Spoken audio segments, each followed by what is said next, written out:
정영택 목사의 쉐마 바이블입니다. 우리 지금 레위기서를 묵상하고 있습니다. 오늘은 레위기 2장 11절에서 16절 말씀입니다.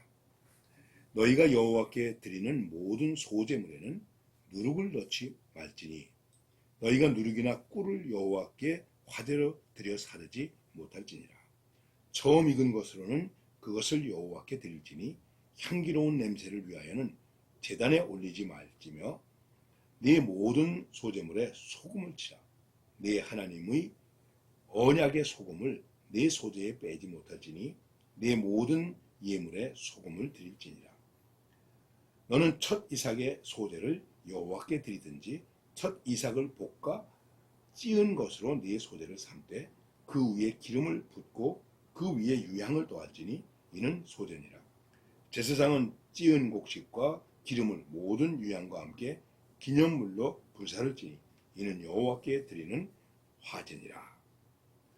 오늘 우리가 하나님께 드릴 찬양은 40장 거룩한 주님께 예배를 드리자 하는 찬양을 함께 드리면서 예배자로서의 우리의 모습을 다시 한번 생각해 보도록 하면 좋겠습니다.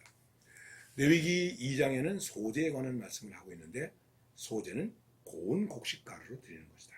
그래서 고운 곡식가루로 드리기도 하고 이것을 구워서 전병 같은 걸 만들어서 드리기도 하고 그 다음에 오늘 말씀 가운데 또 뭐라고 얘기하고 있느냐 하면은 찌어서 드리는 그런 경우도 있습니다. 그리고 이 소제의 예물 가운데 하나는 첫 이삭을 드리라. 첫 이삭을 드리라. 이것이 다 무엇과 관계된 것입니까? 하나님께 대한 준비 그리고 정성 이것입니다. 우리가 예배를 드린다고 그랬어요. 거기 가장 중요한 것은 얼마나 정성으로 준비했는가 하는 것이 굉장히 중요한 것입니다. 이 제물로 드릴 때에 반드시 들어가야 할 것은 기름과 유향이다. 이렇게 말씀드렸습니다. 그런데 이제 오늘 말씀 속에서는 어떤 말씀을 하고 있느냐 하면은 넣지 말아야 될 것이 있다.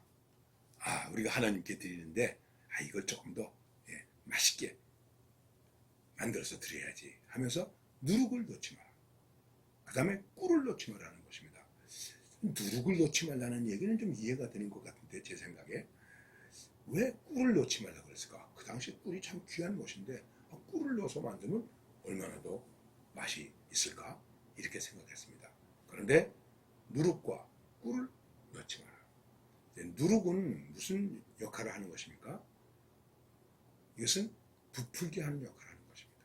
요즘으로 말하면 베이킹 파우더, 옛날에 소다라고 그랬죠. 그래서 어렸을 때 시골에서 어머니께서 빵을 만들어 주실 때 뭐 별게 있었겠습니까?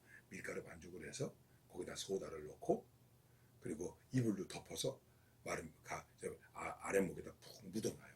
하루 종일 묻어놓으면 그 요만한 그 밀가루 반죽이 저녁 때가 되거나 그러면 아침 되면 부풀어서 그 그릇 가득히 차게 됩니다. 그러면 그걸 이제 뜯어서 이렇게 눈 말아가지고 쪄서 거기에 설탕이 들어갔습니까? 뭐가 들어갔습니까? 잼이 있었습니까? 어렸을 때 그렇게 해서 그 빵 하나 먹어도 그게 얼마나 맛있었는지 몰라요. 자, 왜 누룩을 넣지 말라고 그랬을까? 대개 이 누룩에 대해서 신약적으로 우리가 좀 해석을 하면 예수님이 이렇게 말씀하셨어요. 바리새인의 누룩을 삼가라.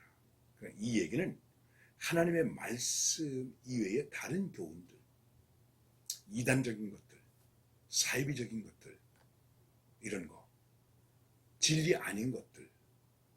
그런데 이제 여기서 소제를 드릴 때 밀가루를 넣지 말라고 얘기한 것은 우리가 어떻게 해석하고 받아들여야 되겠습니까?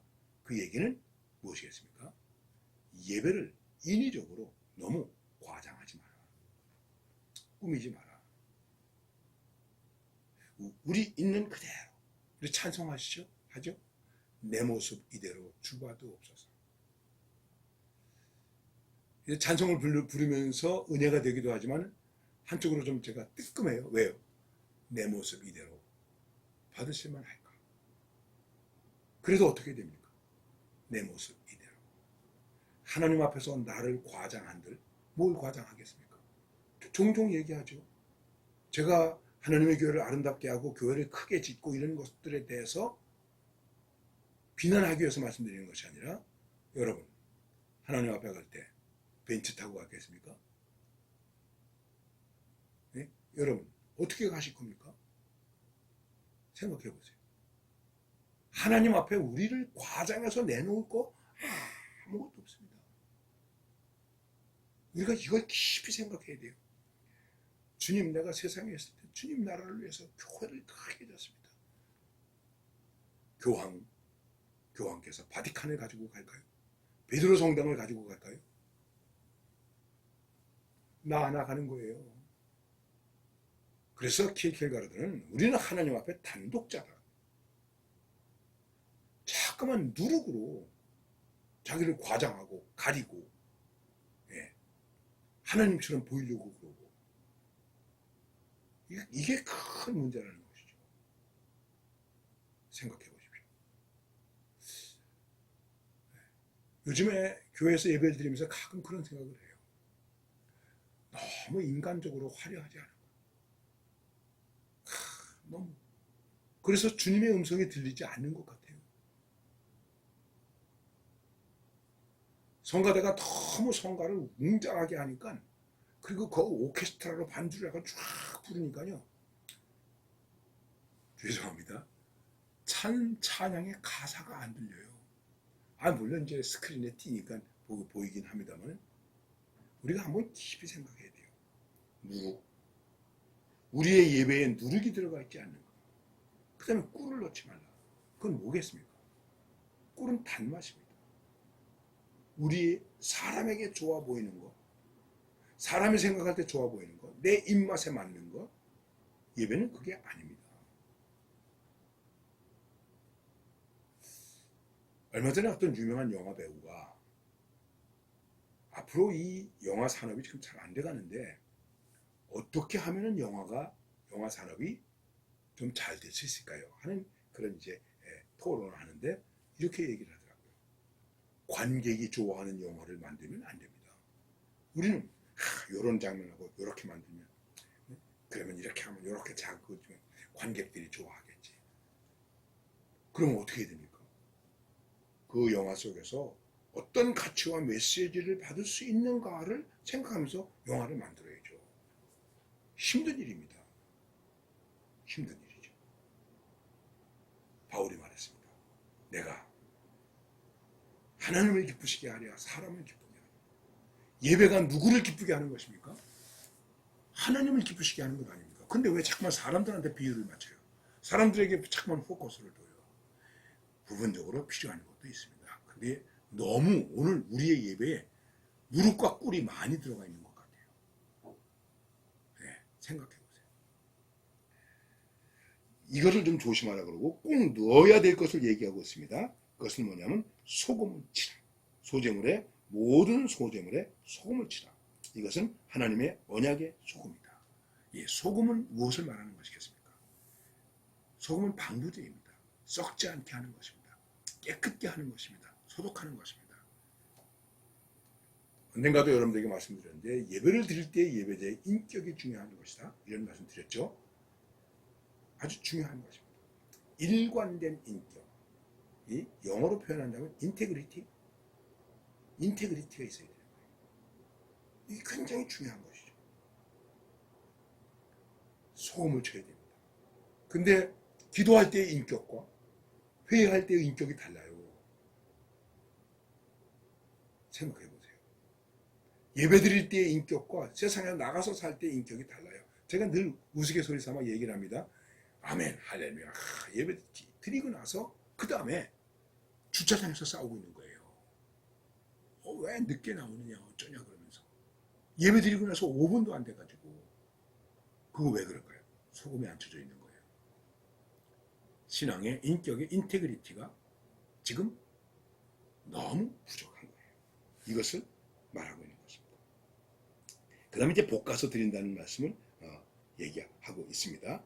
지금 우리가 레위기 2장을 통해서 소재에 관한 말씀을 많이 드렸는데 앞으로도 계속 그렇게 나오겠습니다만은 가장 중요한 것은 이 말씀 속에서 가장 중요한 것은 어떻게 정성스럽게 예배를 준비하느냐. 그 나달이 고운 가루가 되는 것 같이 그렇게 나를 정죄해서 그 정죄된 모습으로 예배를 드리는가. 그리고 그 예배 속에 진정한 성령의 감동과 기도의 향기가 있는가. 인격의 일관성, 인테그리티를 가지고 있는가. 이것입니다.